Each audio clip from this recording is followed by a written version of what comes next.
शांता कुमार समिति थी, शांता कुमार समिति, शांता कुमार समिति ने यह कहा कि नेशनल जो फूड सिक्योरिटी एक्ट है ना, भारत की 67% जनसंख्या को क्या करता है, कवरेज करता है, जनसंख्या को क्या करता है, कवरेज करता है। तो कवरेज करता है ना, ये क्या अधिक है, इस कारण क्या होता है, ये अधिक है, इस कारण क्या गवर्नमेंट द्वारा दी जाने वाली फूड सब्सिडी है, फूड सब्सिडी,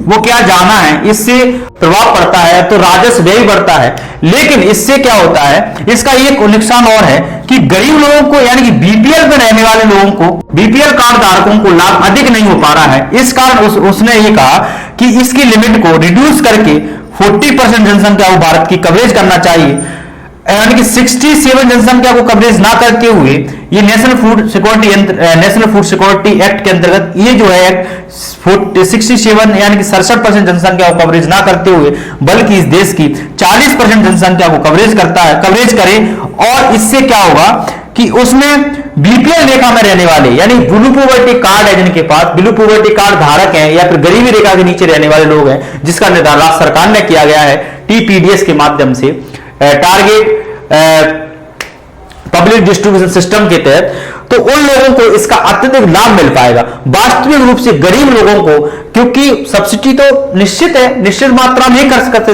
इस सब्सिडी का उच्चतम प्रयोग करें, तार्किक प्रयोग करके हमें गरीब लोगों को यानी कि ब्लू पॉवर्टी लाइन में रहने वाले लोगों को इसमें खाद्यान्न देने की आवश्यकता है, ऐसा इस मिशन के अंतर्गत है। इस शांता कुमार समिति ने ये बात कही।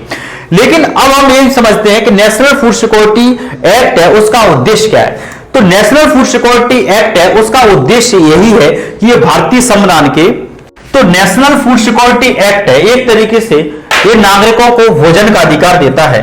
ये देश के नागरिकों को क्या देता है, योग्य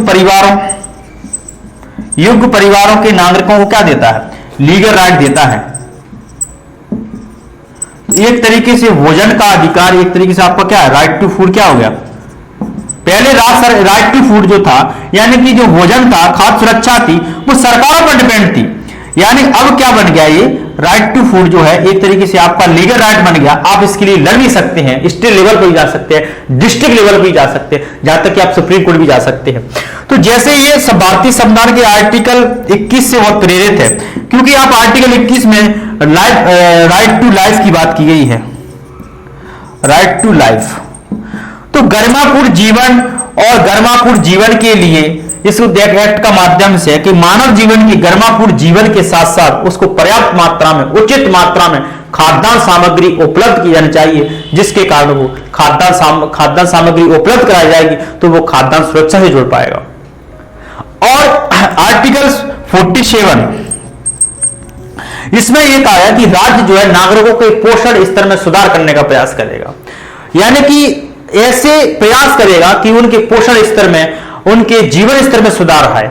तो कहीं ना कहीं ये डीपीएसपी में ये बात थी, और इससे भी कहीं ना कहीं ये जो है ये एक्ट जो है इस आर्टिकल से भी संबंधित है कि अब जब लोगों को राइट टू फूड मिल जाएगा तो खाद्य सुरक्षा एक लीगल राइट मिल गया लोगों का, तो लोगों को जीवन स्तर में सुधार तो आएगा।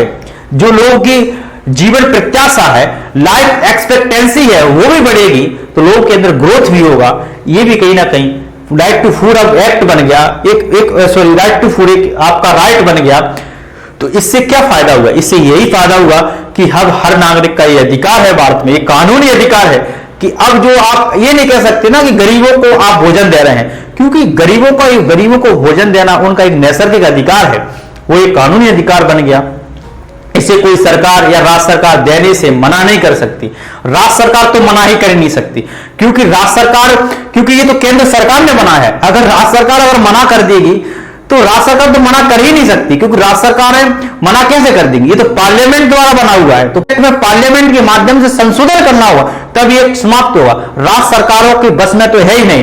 राज्य सरकार, पार्लियामेंट ने तो यहां भी कह दिया कि राज्य सरकारें 2015 तक अपने सभी राज्यों में इस नेशनल फूड सिक्योरिटी एक्ट के तहत लागू करें और इस सब प्रकार की जो योजनाओं को इस एक्ट के माध्यम संचालित करें, चाहे मिड डे मील स्कीम हो, child integrated development scheme services हो, ये और अंत्योदय अन्न योजना हो, अन्नपूर्णा योजना हो, ये एक्ट के दायरे में आनी चाहिए। उन सबको मर्ज करके इस एक्ट के दायरे में लाना चाहिए।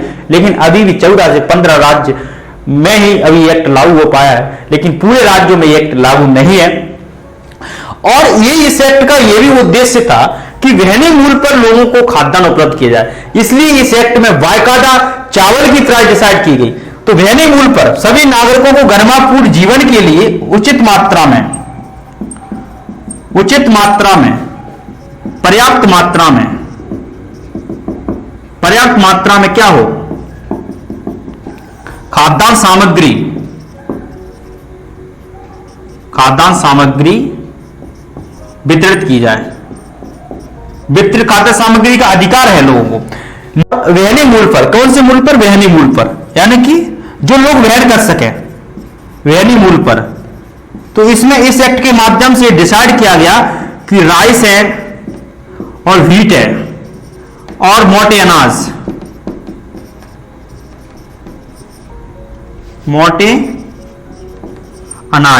अब जिसमें इस एक्ट के माध्यम से जो राइस की जो प्राइस है, चावल की 3 रुपए केजी कर दी गई, तो व्हीट की जो प्राइस है 2 केजी कर दी गई, मोटे अनाज की 1 केजी कर दी गई। यानी कि इन्फ्लेशन का भी ये प्रभाव नहीं पड़ेगा। खाद्य सामग्री गरीबों को या जो इस नेशनल फूड सिक्योरिटी के अंतर्गत योग्य परिवारों को जो खाद्यान्न मिल रहा है, इन्फ्लेशन का कोई प्रभाव ही नहीं पड़ेगा। क्यों नहीं प्रभाव पड़ेगा? क्योंकि इस एक्ट के माध्यम से पहले ही निर्धारित कर दिया गया कि राइस जो है वो 3 रुपए पर केजी मिले, 3 रुपए केजी मिलेगा, और व्हीट जो है 2 केजी पर व्यक्ति जो है केजी मिलेगा, मोटा अनाज जो है 1 रुपए केजी मिलेगा। तो ये कहीं ना कहीं इसमें ये डिसाइड पहले से ही प्राइस डिसाइड कर दी गई। अगर कोई राज्य सरकार ये मना नहीं कर सकती कि हम 4 रुपए केजी चावल देंगे, क्योंकि अगर वो 4 रुपए करना चाहती है तो राज्य सरकार के नियंत्रण से तो बाहर ही है। इसे पार्लियामेंट में इस एक्ट में संशोधन करना होगा, तब जो है इस खाद्य सामग्री जो मिल रही है, चावल है, गेहूं है, मोटे अनाज है, उसकी कीमत में परिवर्तन कर सकती है सिर्फ और संसद, ना कि राज्य सरकार।